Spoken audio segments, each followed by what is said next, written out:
ये उत्तराखंड चिकित्सा समाजकारी का प्रश्न पत्र है जो सामाजिक सुरक्षा में मैंने आप लोगों को पढ़ाया था कि कुछ ऐसे धार्मिक सुधार आंदोलन के संबंध में है और सामाजिक सुधार के परिप्रेक्ष्य में यहीं से प्रश्न पूछा जाता है। और पहला प्रश्न आपके सामने ये है कि अलीगढ़ में मोहम्मदन एग्लो ओरिएंटल कॉलेज जो बाद में अलीगढ़ मुस्लिम विश्वविद्यालय बन गया, इसकी स्थापना निम्नलिखित में से किसने की थी? अच्छा प्रश्न है, जरा मुझे बताइए आप लोग। तो सर कमेंट करना सभी। सैयद अहमद खान। ओके ओके, यहाँ पर जो सही जवाब होगा सर सैयद अहमद खान का होगा। और ऑप्शन नंबर यहाँ पर बी फॉर बॉम्बे ही आपका यहाँ पे करेक्ट जवाब हो जाएगा। ठीक है ना, वेरी गुड। और आप लोगों को पता है ये अलीगढ़ जो मैं बात कर रहा हूँ अलीगढ़ आंदोलन के बारे में, पता है ये वहीं से लाया गया है। जो अलीगढ़ आंदोलन का स्थापना कब हुई, कोई बताएगा मुझे? स्थापना अलीगढ़ का याद है किसी को? बताइए।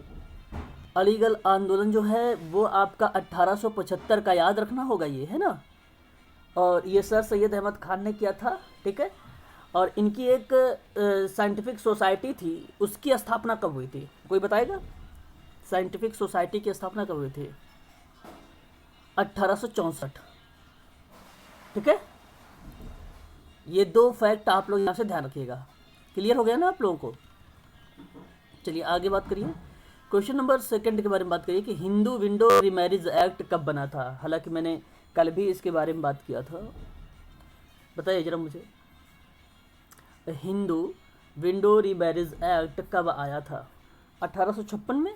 ऑप्शन नंबर सी होगा आपका यहाँ पे करेक्ट जवाब। ठीक है ना, सी फॉर चेन्नई, 1856 आपका होगा। मैंने कल बताया था आप लोगों से। ठीक है ना। अगर हम बात करते हैं कि निम्नलिखित में से किसका संबंध रामकृष्ण मिशन से है, बताइए किसका संबंध रामकृष्ण मिशन से है?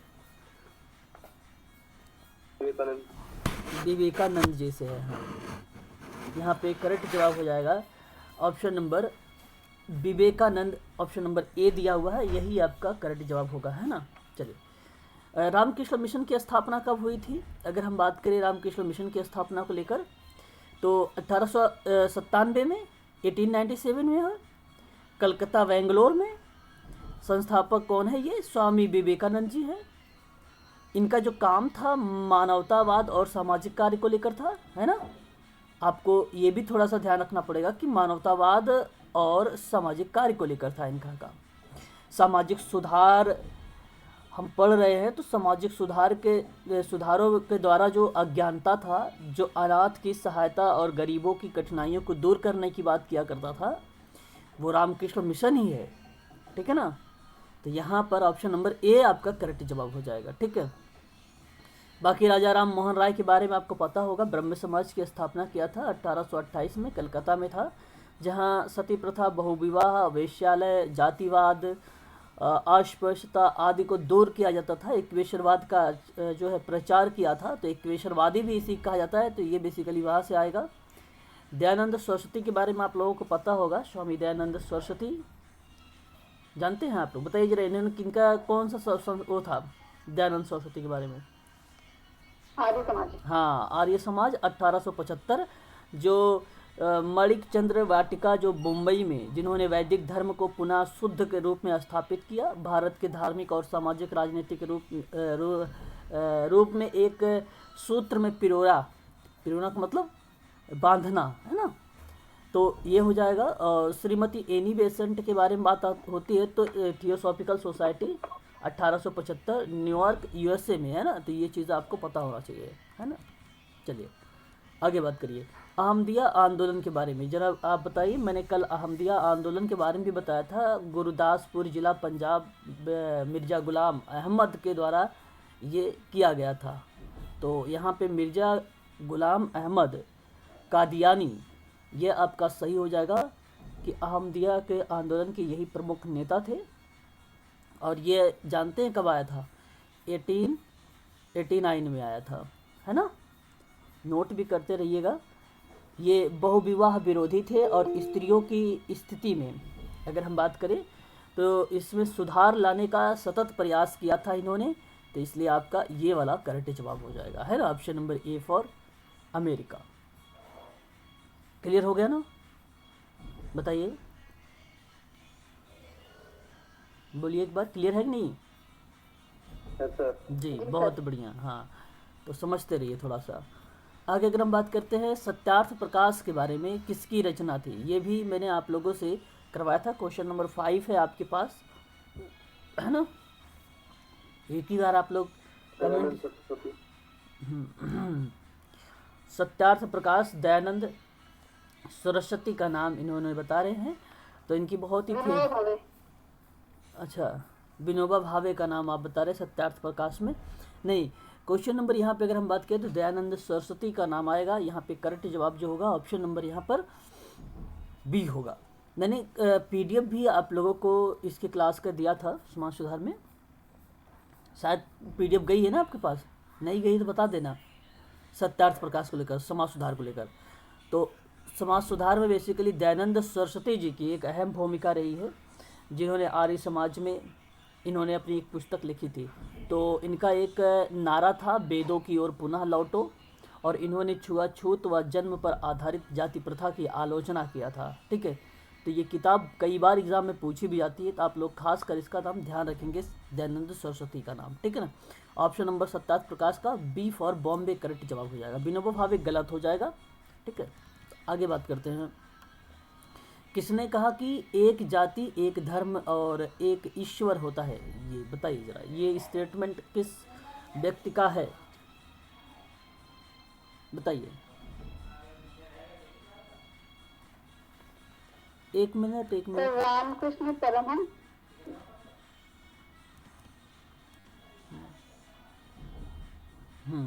चला, एक जाति, एक धर्म और एक ईश्वर, रामकृष्ण परमहंस, कृष्ण परम, नहीं नहीं नहीं, रामकृष्ण परमहंस नहीं। आपने नाम सुना है रामानुज का नाम? रामानुज का नाम आपने सुना है? बताइए। सर नहीं सुना है आपने? कोई बात नहीं। तो यहाँ पे आप थोड़ा सा इसको ध्यान में रख लीजिए कि रामानुज का नाम, ठीक है, रामानुज का नाम, तो इतना डीप में जाने की ज़रूरत नहीं है। ठीक है, लेकिन आपको बता देता हूँ मैं कि जो रामानुज का नाम यहाँ पे मैंने मेंशन किया है, ये बेसिकली ये आपके आते हैं एक जाति और एक धर्म और एक ईश्वर में आते हैं। ठीक है, तो इस प्रश्न का जो जवाब, 1 मिनट, रामानुज गलत हो जाएगा, रामानुज नहीं होगा यहाँ पे। ठीक है बच्चों, एक जाति, एक धर्म और एक ईश्वर। आपको मैं पढ़ा रहा था, अगर बात करूँ, उनका नाम, सामाजिक सेवा संघ का नाम बताया था। सामाजिक सेवा संघ जो है, जिसकी स्थापना नारायण जी ने किया था, ये नारायण मल्हर जोशी हैं, नारायण गुरु की अगर हम बात कर रहे हैं यहाँ पे, तो option number B for Bombay correct होगा यहाँ पर। ठीक है भाई, बी फॉर बॉम्बे करेक्ट हो जाएगा, ये आपका सही जवाब हो जाएगा। Option number B for Bombay सही हो जाएगा। रामानुज का नाम नहीं आएगा यहाँ पे, है ना? रामानुज का नाम नहीं होगा। Option number B for Bombay होगा, नारायण गुरु का नाम। थोड़ा सा याद रखिएगा इसे भी। जैसे मैंने कहा कि पुनः वेदों की ओर लौटो, तो ठीक उसी प्रकार से एक ईश्वर, एक जाति के बारे में बात अगर कोई करता है तो नारायण जी करते हैं, ये आप ध्यान रखिएगा। रामकृष्ण मिशन की स्थापना किसने की है? रामकृष्ण मिशन की स्थापना स्वामी विवेकानंद किया है कि रामकृष्ण परमहंस ने किया है? किसने किया है बताइए जरा। स्वामी विवेकानंद। स्वामी विवेकानंद के। और ये आप जानते हैं रामकृष्ण परमहंस स्वामी विवेकानंद जी के क्या लगते थे? कोई बता सकता है मुझे? कोई भी गुरु लगते थे। हाँ, तो इस मिशन के जो मुख्य प्रेरक थे स्वामी रामकृष्ण परमहंस ही थे, जो विवेकानंद जी के गुरु थे, है ना? तो इस मिशन की समाज सेवा और नारी सम्मान पर बल दिया गया था, और इसका आदर्श था कि मानव सेवा सबसे बड़ी सेवा होती है। और इन्होंने मूर्ति पूजा और बहुदेव या बहुदेवता का समर्थन किया था। तो इसलिए आप इसको कहेंगे कि option number C for Chennai आपका यहाँ पे करेक्ट जवाब हो जाएगा, है ना?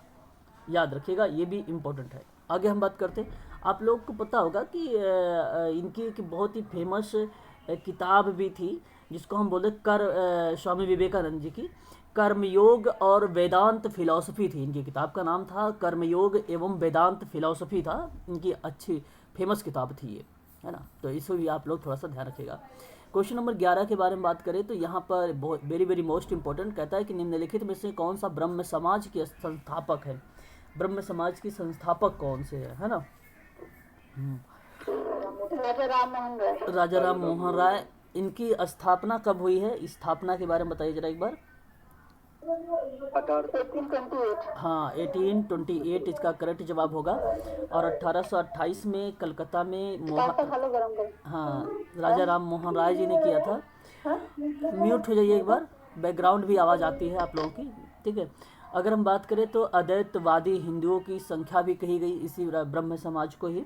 और इसमें जानते हैं आप लोग वेरी वेरी मोस्ट इम्पॉर्टेंट, कभी कभी पूछ लेता है कि अंतरजातीय विवाह और स्त्री शिक्षा पर बल दिया गया कौन सा समाज था। तो अंतरजातीय विवाह और स्त्री शिक्षा पर बल देने वाला आपका राजा राम मोहन राय जी होंगे। और अगर आपसे पूछेगा सती प्रथा को लेकर समाप्त करने के लिए, उन्मूलन के लिए, तो भी राजा राम का नाम आएगा। और अगर आपसे पूछेगा एकेश्वरवादी का प्रचार किसने किया, तो भी राजा राम का नाम आएगा। और अगर प्रश्न पूछेगा कि एकेश्वरवादी का जनक किसे कहा जाता है, नव जागरण का जनक किसे कहा जाता है भारतीय सुधार में, तो भी आप इन्हीं का नाम लगाएंगे, राजा राम मोहन राय जी को ही। तो ऑप्शन नंबर आपका ए फॉर अमेरिका यहाँ पर करेक्ट जवाब हो जाएगा, ठीक है। बाकी मैंने आप लोगों को बताया भी है कि केशव चंद्र सेन की प्रेरणा से ही प्रार्थना समाज की स्थापना हुई थी। और बाद में भी यहाँ पे अगर जब राजा राम के बारे में बात किया जाए तो 1830 में अहम भूमिका आती है, ठीक है, रामचंद्र के नाम से आती है, आचार्य रामचंद्र जी के बारे में। ठीक उसी प्रकार से अगर आप देखेंगे तो राजा राम मोहन राय जी वाले में जैसे ब्रह्म समाज में भी केशव चंद्र सेन की भी भूमिका होती है थोड़ी सी, है ना। तो ये भी चीज़ें आपको ध्यान रखना होगा। लेकिन ये प्रेरणा अगर प्रेरित किया गया था तो प्रार्थना समाज में इनकी एक मुख्य भूमिका थी, आत्माराम पांडुरंग और महादेव गोविंद रनाडे के साथ, ठीक है। तो ये आते हैं प्रार्थना समाज में। बस इतनी फैक्ट आप लोगों को यहाँ से ध्यान रखना होगा। इतने टाइप के आप लोगों से प्रश्न पूछे जा सकता है। तत्व बोधनी सभा के संस्थापक कौन है? मैंने आप लोगों को कल बताया था, जरा मुझे बताइए इसका करेक्ट जवाब क्या होना चाहिए। क्वेश्चन नंबर 12, तत्व बोधनी सभा। देवेंद्रनाथ ठाकुर। देवेंद्रनाथ ठाकुर यहाँ पे सही जवाब होगा। Option number C for Chennai, Devendranath Thakur का ही नाम यहाँ पे करेक्ट होगा। और ये बेसिकली जो है कलकत्ता, अब कोलकाता हो गया है ना, वहाँ पे इसकी स्थापना हुई थी। और अगर हम बात करें तत्वबोधिनी सभा का तो याद रखना आप सभी लोग, इम्पोर्टेंट है, 1839 है ना। और राजा राम मोहन राय के विचारों का प्रचार प्रसार की अगर हम बात करते हैं तो ये तत्वबोधिनी सभा होता है, ठीक है। यही राजा राम मोहन राय के विचारों का प्रचार प्रसार किया गया। ठीक बता दूं कि जिस तरीके से आप देख रहे थे ब्रह्म समाज में कि अंतरजातीय विवाह, स्त्री शिक्षा पर बल और विधवा विवाह, ठीक है, और विधवा विवाह का समर्थन, बाल विवाह, बहु विवाह और जाति प्रथा, है ना, इन सब की अगर बात करता है आलोचना करने वाला तो ये तत्वबोधिनी सभा है आपका देवेंद्रनाथ ठाकुर का। Option number C for Chennai correct होगा यहाँ पर, ठीक है। क्लियर हो गया होगा इस प्रश्न से काफ़ी चीज़ें। और नाम क्वेश्चन आता है आपके सामने ये कि थियोसॉफिकल सोसाइटी की स्थापना किसने किया? हाँ बताइए। अभी मैं सामाजिक नीति का भी कंटेंट जो है आप लोगों को प्रोवाइड करूँगा। एनी बेसेंट का नाम आ रहा है और सरोजिनी नायडू का नाम, तो यहाँ पे गलत हो जाएगा, सरोजिनी नायडू थोड़ी ना होता है। हाँ, हेलेना पेट्रोवना ब्लॉट्स्की और हेनरी स्टील ओलकर, ये नाम सही बता रहे हैं आप लोग। Option number A for America आपका यहाँ पर करेक्ट जवाब हो जाएगा। ऑप्शन नंबर ए आपका सही जवाब हो जाएगा। संयुक्त ये जो मैडम ब्लॉट्स्की के बारे में बात कर रहा हूँ, ये रूसी की महिला थी। और हेनरी जो मैं ऑलकॉट की बात कर रहा हूँ, ये अमेरिका के सैनिक थे, है ना। तो ये आपका सही जवाब हो जाएगा। इनकी भूमिका बाद में आई थी, आपको पता होना चाहिए अच्छे तरीके से। एनी बेसेंट का 1907 में एनी बेसेंट को अध्यक्ष बनाया गया था, है ना। स्थापना तो 1875 में न्यूयॉर्क में हो गई थी, तो उस समय अलग थे ये। और मद्रास के अडियार में इसका मुख्यालय बनाया गया था 1882 में, ठीक है। तो यहाँ पे करेक्ट जवाब हो जाएगा option number A for America वाला आपका, ठीक है भाई। और अगर हम बात करते हैं सत्य शोधक समाज के संस्थापक कौन है? बताइए। Question number 14। ज्योतिबा फुले। यहाँ पे सही जवाब हो जाएगा श्रीमती ज्योतिबा फुले का नाम, और ये आपका करेक्ट हो जाएगा, है ना, ज्योतिबा फुले। आप यहाँ पे सही जवाब दे रहे हैं। सत्य शोधक समाज में दलित और निम्न जाति के लोगों के कल्याण के लिए बात किया था। इनकी एक किताब थी गुलामगिरी 1875 की। ठीक है, याद रखिएगा, ये भी इम्पोर्टेंट है।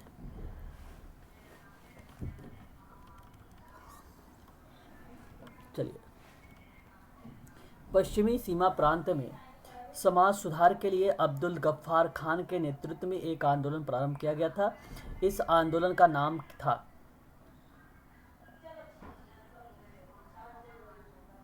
बताइए।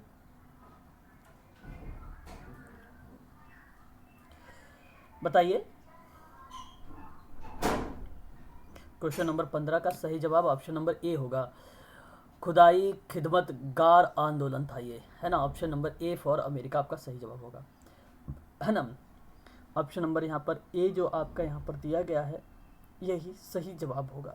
ठीक है, आगे अगर बात करते हैं, अच्छा आपने नाम सुना होगा इनके बारे में, तो एक चीज़ मैं आपको यहाँ पे बताना चाहूँगा, आप लोग इसे थोड़ा सा ध्यान रखिएगा कि ये जो पश्चिमी सीमा प्रांत है इसमें समाज सुधार के लिए, पश्चिमी की बात हो रही है, आप इंडिया के मैप के बारे में सोचेंगे तो इधर पश्चिम होता है, इस साइड, है ना।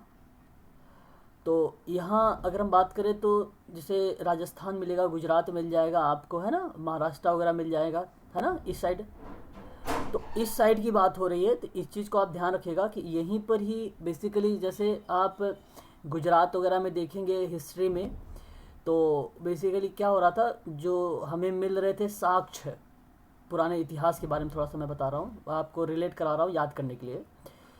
तो साक्ष्य मिल रहा था वहाँ पे खुदाई करके हमें, तो ये इधर ही मिला ज़्यादातर, पश्चिमी क्षेत्र से ही। तो आप ऐसे याद कर लेना कि भाई ऐसे बेसिकली क्या था, ये पश्चिमी की बात हो रहा है, पश्चिम में ज़्यादातर ये हुआ था, और खुदाई से याद कर लेना, और खुदाई खिदमत, ठीक है, तो वहीं से ये सारी चीज़ मिल रहे थे। तो एक याद करने का तरीका है, ऐसे नाम से रिलेट करके, तो आप इसको याद कर सकते हैं, है ना। Option number A for America correct हो जाएगा फिर वहाँ पर।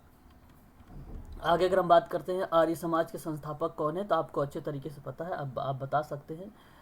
यहाँ पर सही जवाब जो हो जाएगा आपका, करेक्ट जवाब ऑप्शन नंबर सी होगा, दयानंद सरस्वती का नाम। ठीक है, आगे अगर हम बात करते हैं प्रार्थना समाज के संस्थापक कौन है, ये प्रार्थना समाज के संस्थापक के बारे में बात हो रही है।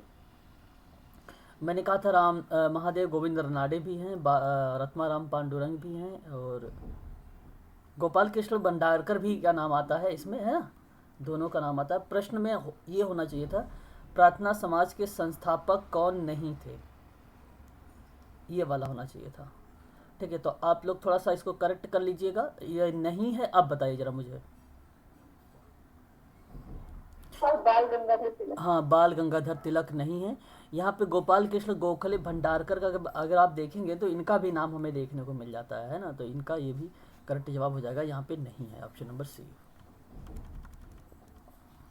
ब्रह्म समाज का उद्देश्य निम्नलिखित में से कौन सा था? ब्रह्म समाज का उद्देश्य जो था, आप देखो उद्देश्य से भी कभी कभी प्रश्न पूछे जाते हैं, है ना, तो ये आपको ध्यान रखना। सबसे बेटर इसका जो ऑप्शन है ना यहाँ पे, ये सी वाला है आपका। ठीक है, धार्मिक सुधार आंदोलन है, option number C for Chennai correct हो जाएगा। 20वीं शताब्दी में अगर हम बात करें तो केरल के दलितों के उत्थान के, देखो 19वीं सदी के बारे में बात होता है तो हेनरी बिविलियन जो है डेरेजियो का नाम आता है, यंग बंगाल आंदोलन में आता है उनका नाम, है ना। और यहाँ पे बात हो रही है 20वीं सदी के बारे में, जहाँ पे केरल के दलितों के उत्थान के लिए बात हुआ है। तो इसके लिए आपको मैं बता देता हूँ, ये नारायण गुरु का ही नाम यहाँ पे करेक्ट हो जाएगा, है ना, नारायण गुरु इज़ द राइट आंसर होगा, ऑप्शन नंबर यहाँ पर ए फॉर अमेरिका। ठीक है, ये भी आप ऐसे ही प्रश्न आएंगे, आप लोग इसे ध्यान रखेंगे, है ना, ऐसे भी प्रश्न आ सकते हैं। आगे अगर हम बात करते हैं तो आपके सामने एक प्रश्न है और इसमें आपको बताना है कि कौन सा निम्नलिखित में से कथन सही है। दयानंद सरस्वती ने मूर्ति पूजा का निंदा किया है क्या? 20वें का सही जवाब क्या होना चाहिए? कि दयानंद सरस्वती ने तीर्थ यात्रा का निंदा किया है। तीर्थ यात्रा तो गलत हो जाएगा। आपको मैं कभी नहीं बोला हूँ कि श्रद्धा जो है संस्कारों की निंदा किया जाए, ये भी नहीं होगा। वैदिक यज्ञों की निंदा किया जाए, ये भी नहीं होगा, है ना। तो ये आपका करेक्ट जवाब जो होगा ऑप्शन नंबर ए सही होगा कि इन्होंने मूर्ति पूजा का निंदा किया था, है ना। Option number A for America आपका करेक्ट जवाब हो जाएगा दयानंद सरस्वती के बारे में, है ना। मूर्ति पूजा और बहुदेवता, है ना, बहुदेवता, इसकी बात मैं कर रहा हूँ, दयानंद सरस्वती की बात कर रहा हूँ, है ना। दयानंद सरस्वती जो मूर्ति पूजा, बहुदेववाद, अवतारवाद, पशु बलि, श्रद्धा, फिर वैदिक कर्मकांड आदि की जो है आलोचना किया था उन्होंने, और पुनः वेदों की ओर लौटने की बात भी किया था। इन्होंने छुआछूत और जन्म पर आधारित जाति प्रथा की आलोचना किया था। तो आलोचना का मतलब निंदा ही होता है, बात एक ही होती है ना।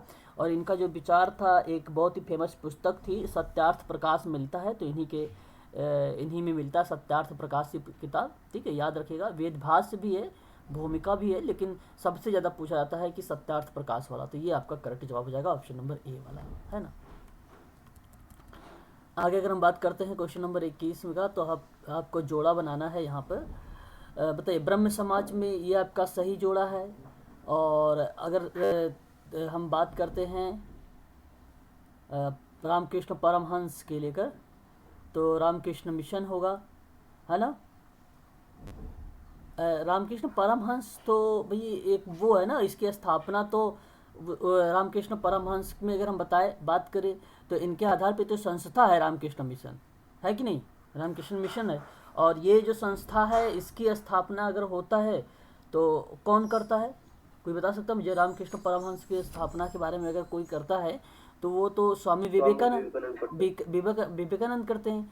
और आर्य समाज में तो आपका दयानंद सरस्वती का नाम आता है। थियोसॉफिकल सोसाइटी में तो भाई एनी बेसेंट का नाम तो आता है, जो है ये बाद में आता है। लेकिन हेनरी फ्योल के जो है हेनरी ब्लॉट्सकी के बारे में बात किया जाए या ऑलकॉट के बारे में बात किया जाए तो ये नाम आते हैं। तो यहाँ पे ये भी गलत है, ऑप्शन में ये भी गलत है, ये भी गलत है, तो ऑप्शन ए सही है। केवल हम कहेंगे option number A for America वाला यहाँ पे सही है, बाकी 3 ऑप्शन यहाँ पे गलत दिए गए थे, है ना। तो यहाँ पे आपको ध्यान रखना होगा। एक और क्वेश्चन ले लीजिए, और यहाँ पे ये प्रश्न है आपके सामने कि ज्योतिबा फूले का संबंध किससे है। ज्योतिबा फूले का संबंध किससे है? किसान आंदोलन से, अवज्ञा आंदोलन से है, कि जाति विरोध आंदोलन से है, कि श्रमिक आंदोलन से? ज्योतिबा फूले का बताइए। सत्यशोधक समाज है, तो जहाँ पे दलित और निम्न जाति के लोगों के कल्याण की बात किया था ज्योतिबा फूले ने, याद आया आप लोगों को? तो ज्योतिबा फूले ने किसकी बात किया था? दलित और निम्न जाति के लोगों के कल्याण के लिए बात किया था, इसलिए आप इसको कहेंगे ऑप्शन नंबर ए करेक्ट हो जाएगा यहाँ पर, है ना। तो यहाँ पर ये सही जवाब हो जाएगा ऑप्शन नंबर ए, ठीक है। और बस इतनी चीज़ें हैं, आप लोग को यही ध्यान रखना है, बाकी इसका ये लास्ट में आंसर मिल गया है, ठीक है। तो ये क्लियर हो गया आपका यहाँ पे क्वेश्चन था क्या है, अपने शब्दों में बताइए, फिर मैं स्टार्ट करता हूँ। सामाजिक नीति क्या है? आपको अगर मैं बात करूँ तो सोशल पॉलिसी आपको मिलेगा वहाँ पे लिखा हुआ, है ना। तो बेसिकली जो सामाजिक नीति है, ये इसका काम ये है कि दिशा निर्देश देने का, उसके सिद्धांत, कानून, मानव कल्याण के लेकर अनुकूल रहने की बात करता है ये। और भारत में जो शिक्षा, स्वास्थ्य, सामाजिक सुरक्षा, महिला और जो है बाल और युवा कल्याण आदि के क्षेत्रों में जो है सामाजिक नीति को हम कार्य के रूप में संचालित करते हैं या इसका हम यूज करते हैं। अब यहाँ पे अगर हम बात करें तो देखिए, सामाजिक नीति 2 शब्दों से मिलकर बना है, एक है सामाजिक और एक है आपकी नीति, है ना। एक है आपकी सामाजिक और दूसरा है आपकी नीति, है ना। तो सामाजिक नीति में अगर हम बात करें तो सामाजिक और नीति, तो सामाजिक का जो तात्पर्य होता है समाज से, और नीति शब्द का जो अर्थ होगा वो किसी उद्देश्य को प्राप्त करने के लिए सोच समझकर कदम उठाने के लिए। तो ये बातें आपसे बताने की कोशिश की जा रही है कि प्राप्त करने के लिए सोच समझकर कोई कदम उठाया जाए, परिपेक्ष हो किसका, किसी उद्देश्य को प्राप्त करना। उद्देश्य को प्राप्त करने के लिए नीति है, और समाज के संबंध में कोई बात हो रहा है तो सामाजिक है। तो इसका मीनिंग बनता है, तो इस तरीके से हम इसको कह सकते हैं ये सामाजिक नीति है। सामाजिक से समाज होगा, नीति से किसी उद्देश्य को प्राप्त करने से, ठीक है। तो ये होता है बेसिकली यहाँ पे इसका अर्थ। तो स्वतंत्रता प्राप्त होने के बाद सामाजिक व्यवस्था को सुदृढ़ बनाने के लिए और उसका एक नियोजित विकास करने के लिए जो है बेसिकली इसका प्रयोग किया गया था। ठीक है, सामाजिक समस्याएं जो है उचित तरीके से जब विकास नहीं हो रहा था तब सामाजिक समस्याओं को निदान करने के लिए सामाजिक नीति बनाई गई थी और ये उचित रूप में इसको निर्धारित किया जाए और इसको लागू किया जाए, इसको बोलते थे सामाजिक नीति। तो किसी समाज में जीवन की समग्र गुणवत्ता को, समाज को व्यक्ति और समूह की स्थितियों की ओर अगर हम बात करें तो समाज के अंतर सामाजिक संबंधों को स्वरूप देता था ये सामाजिक नीति बेसिकली। तो ये होता है सामाजिक नीति। आगे अगर हम बात करें सामाजिक नीति में तो और भी चीज़ें आपको मिलेंगी। एक मिनट,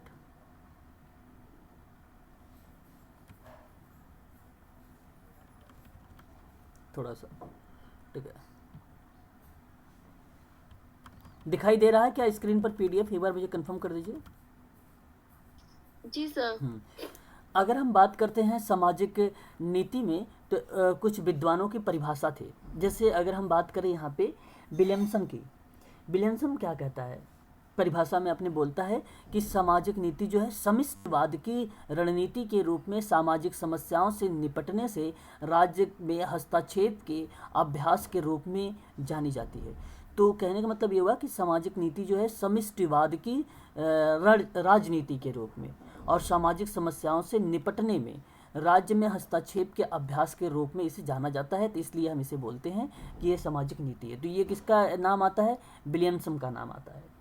किसका नाम आता है? विलियमसन का नाम आता है यहाँ पर। ठीक है, तो ये आपका ध्यान रखना है। तो एग्जैक्ट आपसे परिभाषा नहीं पूछा जाएगा, बस मैं यहाँ पे परिभाषित करने की कोशिश कर रहा हूँ कि सामाजिक नीति होता क्या है। तो सामाजिक नीति समिष्टवाद की जो है राजनीति है जिसमें सामाजिक समस्याओं को निपटने के लिए राज्य में हस्तक्षेप का अभ्यास के रूप में जो कार्य किए जाते हैं उसे सामाजिक नीति बोलते हैं।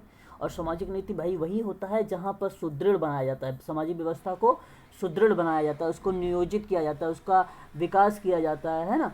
जैसे अगर जो भी मान लीजिए समस्याएं हैं समाज में उसको उचित तरीके से अगर उसका विकास नहीं हो रहा है तो हम सामाजिक नीति का निर्माण करते हैं, तो हम उसका प्रयोग करते हैं। और यही बात विलियमसन जी का कहना है।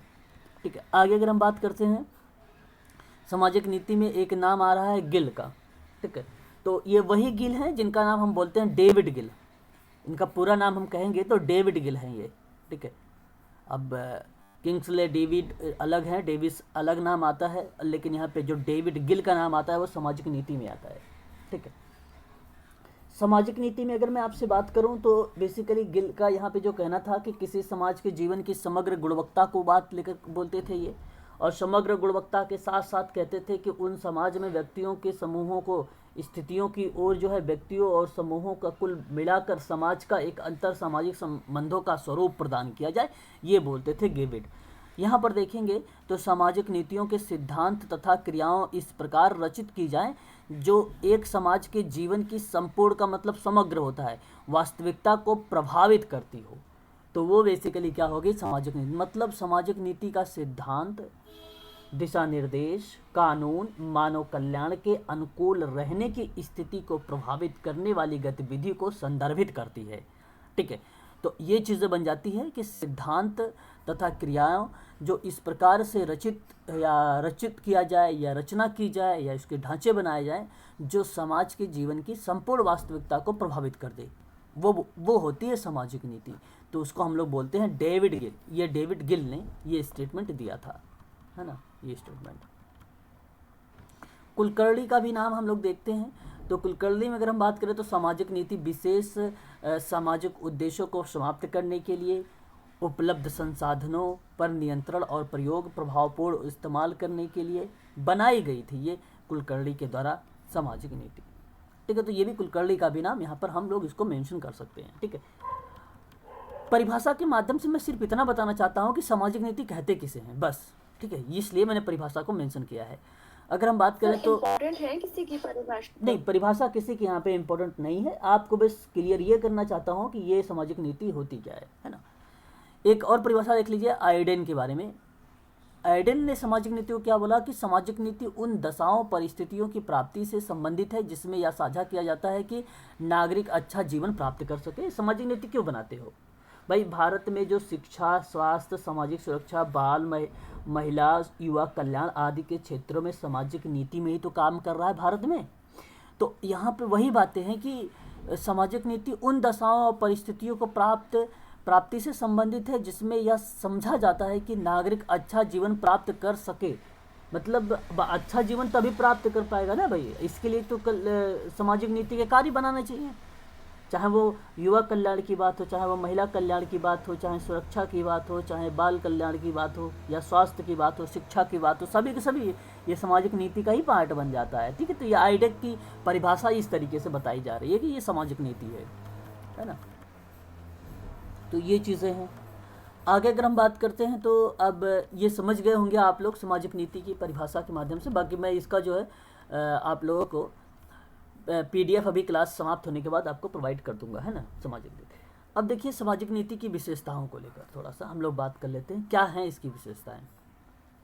तो सामाजिक नीति की जो विशेषताएं हैं, एक विशेषता तो ये है कि वो क्रमबद्ध वैज्ञानिक अध्ययन करेगा। जाहिर सी बात है, सामाजिक अगर हम बात करते हैं तो किसी समस्याओं को दूर करेगा या नीति का बनाएगा तो भी वो क्रमबद्ध वैज्ञानिक खोज करेगा, शोध करेगा या अध्ययन करेगा, है ना।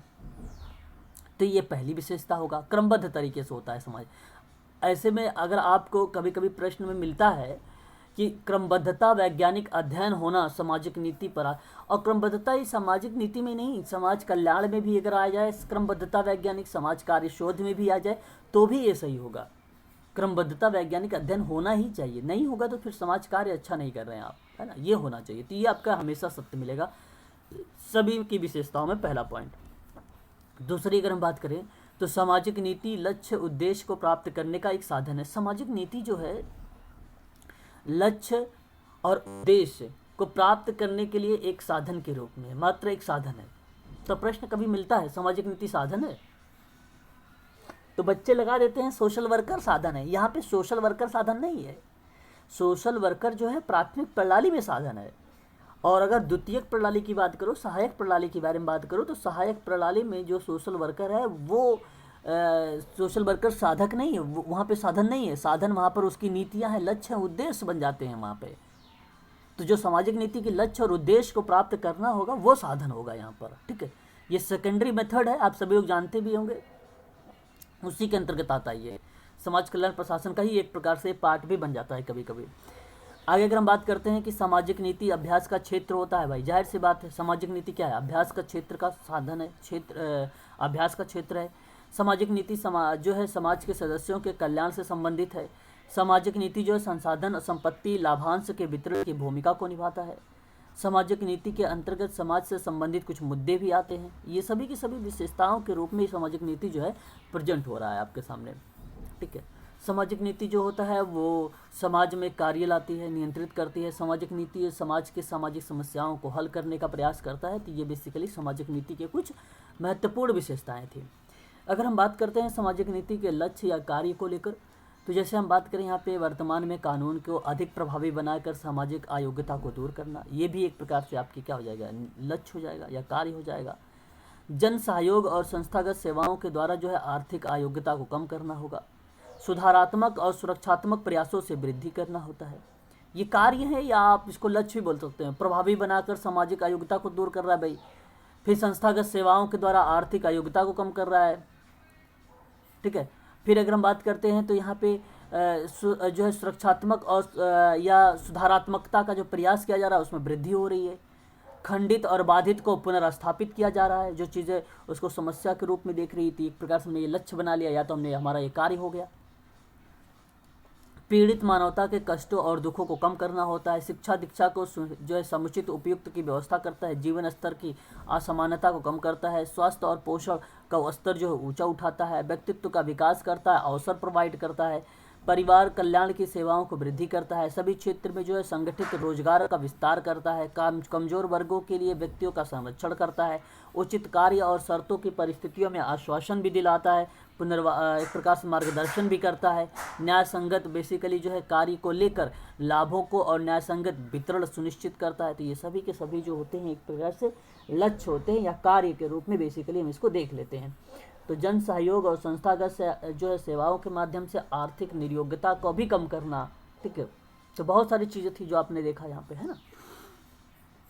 तो ये भी पॉइंट्स जो आते हैं, ये पॉइंट्स मिले होते हैं, कभी कभी क्वेश्चन में दे देता है कि परिवार कल्याण सेवाओं में वृद्धि करना सामाजिक नीति का लक्ष्य होगा। महिलाओं और पुरुषों को समान रूप से विकास करना या सेवा के कार्यों में एक समानता देखना, तो ये भी आपका ऑप्शन में सही हो जाएगा। ऐसे प्रश्न मैं लेकर आऊँगा, आप लोगों को करवाऊँगा। जैसे प्रश्न ऐसे बनते हैं कि सामाजिक नीति का लक्ष्य, ऑप्शन आपका ए कहेगा वहाँ पर कि परिवार कल्याण सेवाओं में वृद्धि करना। ऑप्शन बी कहेगा कि निर्बल वर्ग के व्यक्ति हैं उनका विशेष संरक्षण करना, ये ऑप्शन बी कहेगा। ऑप्शन सी बोलेगा कि कार्य में होने वाले लाभों को साम्यपूर्ण वितरण करना या सुनिश्चित करना। ऑप्शन डी बोलेगा आपका कि उन दशाओं का निर्माण करना जिनमें नागरिकों के जीवन स्तर को गुणात्मक तरीके से सुधार किया जाए। ये 4 ऑप्शन होंगे। फिर इसके बाद कूट दिए होते हैं कि ए और बी सही है, बी वाला ऑप्शन देता है कि सी और डी सही है, फिर उसके बाद सी वाला ऑप्शन होता है कि ए बी सी सही है, जो डी वाला ऑप्शन होता है उसमें होता है उपरोक्त तो सभी सही है। ऐसे प्रश्न आते हैं इस टाइप के। तो यहाँ पर आपको ये सारी चीज़ें अगर पता होगी, उसके लक्ष्य उसके कार्य, तभी आप कर पाएंगे। तो यहाँ पे सारे के सारे सही थे, उपरोक्त तो सभी यहाँ पे करेक्ट जवाब होता है। ठीक है, जब भी कभी योजना या नीति या कार्यक्रम को लेकर बात करता है तो ऐसे ऑप्शन में उनके जो लक्ष्य बनाए होते हैं तो आप एक बार पढ़ना पॉजिटिव के पॉइंट ऑफ व्यू से, तो ज़्यादातर वो क्वेश्चन सभी सही होते हैं, ऑल ऑफ द एबव वाला सही होता है वो प्रश्न। ठीक है, इसमें एलिमेंट करने के लिए देता ही नहीं एग्जामिनर कभी भी। ठीक है, ये चीज़ें हैं, आप इसे ध्यान रखिएगा। सामाजिक नीति के कुछ उद्देश्य हैं, जैसे सामाजिक न्याय को बढ़ावा देता है। देखो पढ़ने की मुझे ज़रूरत नहीं, आप लोग जानते हैं सामाजिक न्याय क्या होता है ना। जहाँ पर अगर हम सामाजिक न्याय की बात कर रहे हैं तो समाज के जो भी वर्ग के लोग हैं उनके हितों की बात कर रहा है, उनको सुरक्षा प्रोवाइड कर रहा है, वही तो सामाजिक न्याय है। बस इतनी सी बात आप ध्यान रखिए। बाकी अगर आप देखना चाहेंगे तो आपको मैं पीडीएफ अभी दे दूंगा, आप पीडीएफ में उसको सीन कर लेना। बाकी कॉमन सेंस को आप पकड़िए कि भाई सामाजिक न्याय, अगर कोई व्यक्ति पूछ ले सामाजिक न्याय कहते हैं, भाई सोशल वर्कर कर रहे हो आप, सोशल वर्कर हो ना, सामाजिक न्याय बोलते हैं इसे हैं, तो आप बोल देना कि भाई जो सभी वर्ग के लोगों की बात मैं कर रहा हूँ, जहाँ पे उनके हितों के बारे में बात कर रहा हूँ, जहाँ पे मैं भेदभाव समाप्त करने की बात कर रहा हूँ, जहाँ पे मैं समानता की बात कर रहा हूँ, आर्थिक चीज़ों में बढ़ावा देने की बात कर रहा हूँ, वही सामाजिक न्याय होता है, वही सामाजिक न्याय होता है। ठीक है, तो ये चीज़ें हो जाती है सामाजिक न्याय में।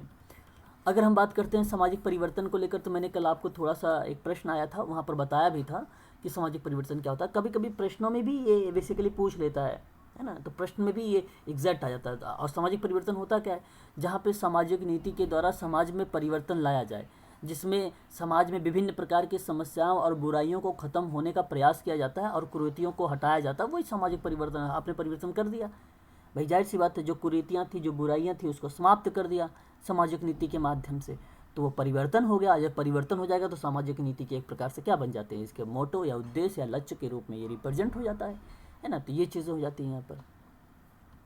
आगे अगर हम बात करते हैं सामाजिक नीति के अंतर्गत ही एक और पॉइंट आ रहा है कि सामाजिक समस्याओं का समाधान करना, ये तो वेरी वेरी मोस्ट इंपॉर्टेंट है, ये तो आपको पता ही होगा, है ना। तो ये भी आपका सही जवाब हो जाएगा कि सामाजिक समस्याओं का समाधान करना भी सामाजिक नीति के द्वारा समाज कार्य में जो व्याप्त जो सामाजिक समस्याएं हैं उसका समाधान किया जा सके।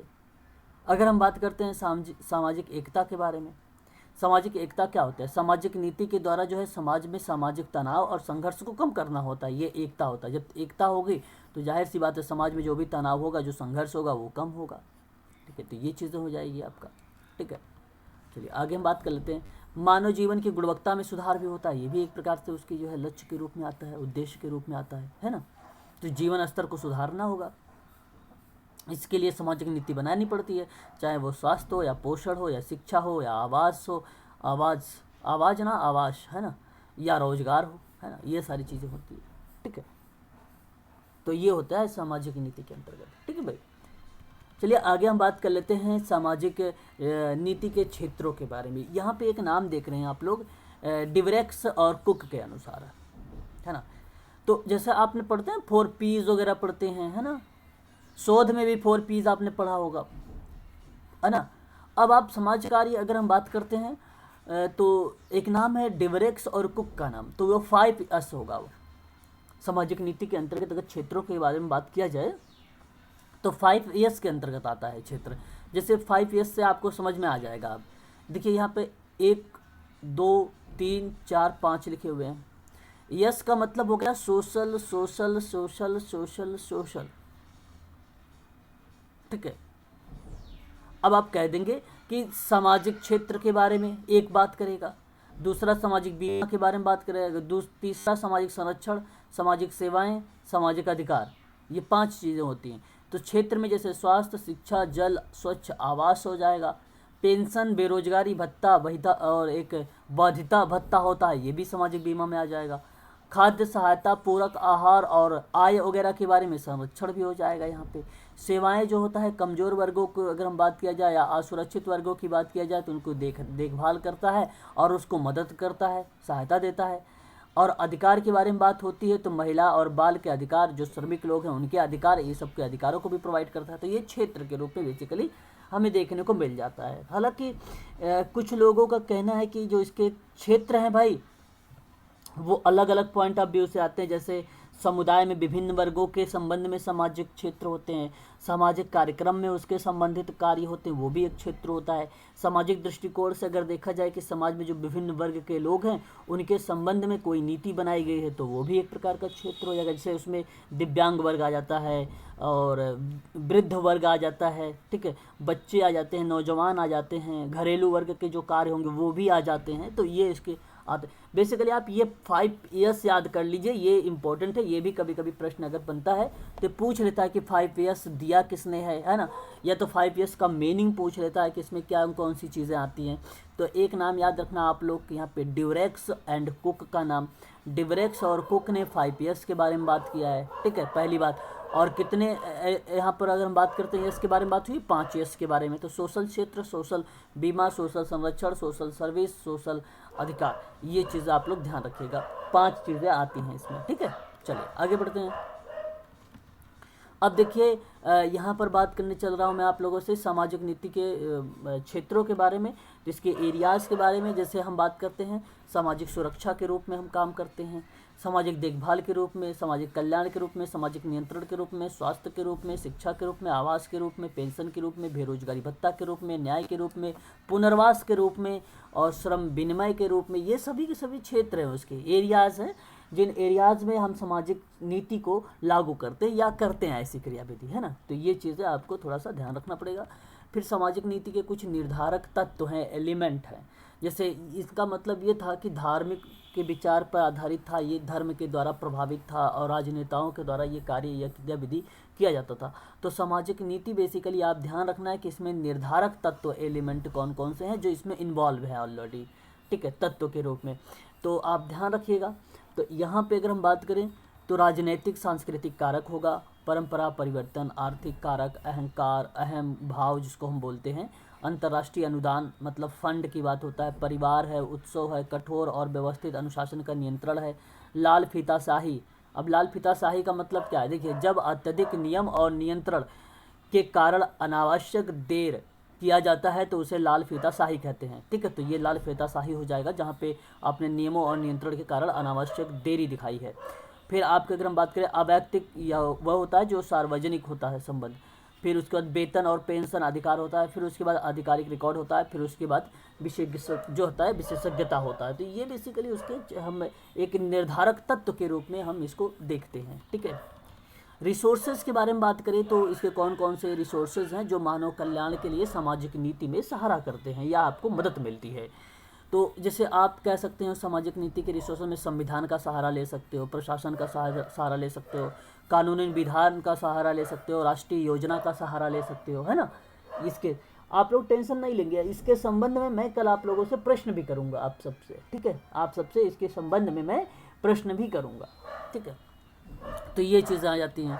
आगे अगर हम बात करते हैं तो सामाजिक नीति के प्रारूप कौन कौन से। सामाजिक नीति के प्रारूप में अगर हम बात करें तो कल्याणकारी प्रारूप भी होता है। कल्याणकारी प्रारूप जानते हैं क्या होता है? समाज कल्याण के प्रारूप का मतलब ये होता है कि सामाजिक सेवा हेतु बनाई गई उन रणनीतियों के लिए जिनके अंतर्गत कल्याणकारी राज्य की अवधारणा हमें दिखाई देती है। तो वो कल्याणकारी राज्य का मतलब ये होता है कि जो समाज के प्रत्येक व्यक्ति है ना, जो समूह है, जो समुदाय है, जिनका समाज प्रगति, जाति, धर्म सभी विकास के लिए ये क्या है, एक प्रकार से वचनबद्ध है। तो वहाँ पर कल्याणकारी राज्य जो होता है समाज के सभी वर्गों के हित के बारे में बात करता है, उनका विकास करता है, ठीक है। तो उनकी जो विशेष कोई समस्या होती है, उन समस्या से ग्रसित होते हैं तो उन समस्याओं को निजात दिलाने की बात कल्याणकारी प्रारूप करता है, ठीक है। तो ये आपका कल्याणकारी प्रारूप देखने को हमें मिल जाता है वहाँ पे।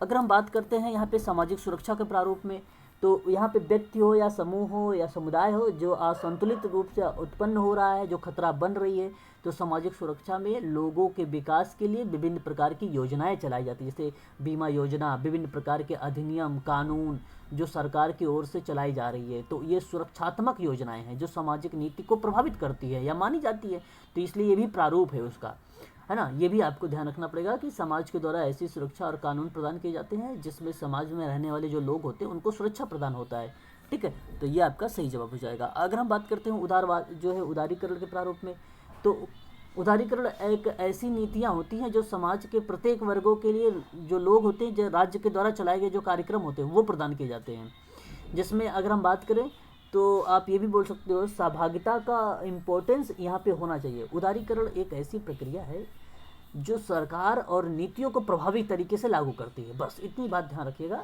सरकार और अपनी नीतियों को प्रभावी तरीके से लागू करती है, उसी को हम लोग बोलते हैं उदारीकरण बोलते हैं। भागीदारी यहाँ पे इम्पोर्टेंस है। चेतना आधारित ये क्रियाविधि होती है, याद रखेंगे। व्यक्तिगत सामुदायिक हितों के बारे में ये नीति बनाई जाती है उदारीकरण को लेकर, है ना।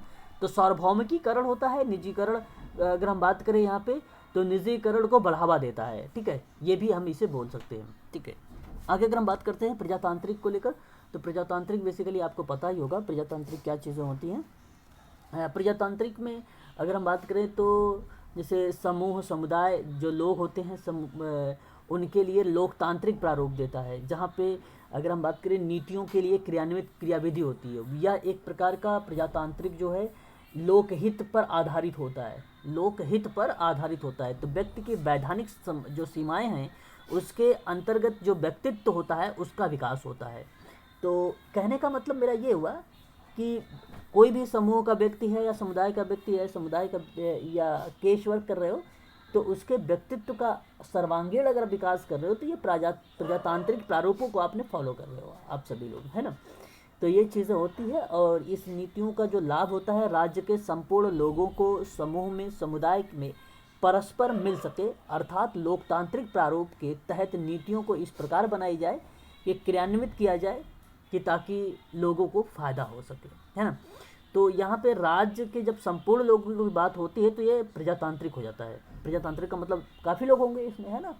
तो ये चीज़ें आपको समझ में आ गई होगी कि ये सामाजिक नीति के कुछ प्रारूप हैं।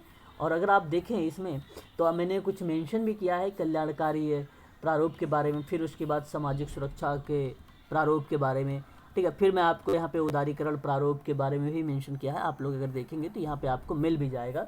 और देखो मैंने बता रहा था ना उदारीकरण में भागीदारी को निभा सके, सबसे बड़ी चीज़ तो यही होती है ना। ये चीज़ें आपको ध्यान रखना पड़ेगा। और फिर अगर मैं बात करूँ प्रजातांत्रिक में, तो प्रजातांत्रिक में मैंने एक शब्द जोड़ रहा था, राज्य जोड़ रहा था। तो देखो यहाँ पे जो नीतियों के लाभ जो है राज्य के प्रत्येक लोगों को समूह और समुदायों से मिल सके, और इस प्रारूप के तहत कोई भी व्यक्ति कानून के दायरे में रहकर व्यक्तित्व का सर्वांगीण विकास का कर सके। तो ये बात होती है प्रजातांत्रिक प्रारूप को लेकर, ठीक है। तो ये था सामाजिक नीति के परिप्रेक्ष्य में मैंने जो बताया है आप लोगों का, ठीक है। तो ये क्लियर हो गया आप लोगों का सामाजिक नीति में, है ना, क्लियर। अगर हम बात करें उत्तराखंड चिकित्सा समाजकारी को लेकर, तो उत्तराखंड समाजकारी चिकित्सा की क्लासेस जो है आप सबकी स्टार्ट कर दी गई है, ऑनलाइन क्लासेस सोशल वर्क की। और जिनको जानकारी चाहिए तो आप लोग क्या करिए, डिस्क्रिप्शन में जाइए, वहाँ पे दिया गया नंबर है, आप उस नंबर पर संपर्क करिए और उसके बाद जो भी डिटेल जानकारी चाहिए आपको जानकारी प्राप्त कर सकते हैं, ठीक है। तो ये मैं कल आप लोगों से जो है उत्तराखंड चिकित्सा समाजकारी, जिसको मेडिकल सोशल वर्क बोलते हैं, हम लोग कल क्वेश्चंस करेंगे। और ये क्वेश्चंस होंगे सामाजिक नीति से लेकर कैसे कैसे प्रश्न एग्जाम में पूछे जा सकते हैं आप लोगों से, ठीक है।